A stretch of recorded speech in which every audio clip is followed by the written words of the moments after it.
তোর কতবার বলবে যে আমার চশমাটা হাত দিবি না, লেথে দেবো তখন বুঝতে পারবি। আর কাজ যে মুখ দেখে আমি কোম্পানিতে চাকরি নিতে এসেছি নু, সহ্য হয় না আমার আর।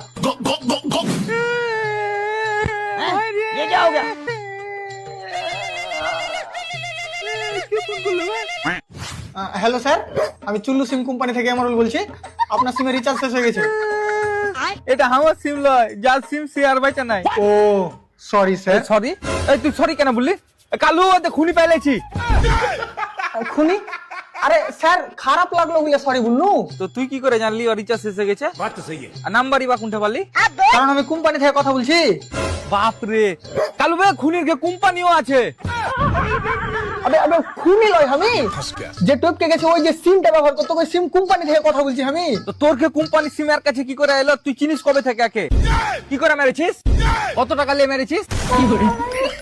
তুই প্রচুর ভালো লোক মেরে দিয়েছিস রে। আচ্ছা দাদা, যে লোকটা টপকে গেছে ওই লোকটা কি তোমার কাছের লোক? না, আমি তাই আগে প্রথম দেখছি। আরে আরে কি বে, নিজের বুলি তো এখানে বসে আছি। দেখুন স্যার, ওই সিমটাতে যদি রিচার্জটা করেন সিমটা চালু থাকবে। হ্যাঁ, আমি এদিকে সিম চালু করে রাখবো, যার সিম তাকে তো বন্ধ করে দিয়েছিস।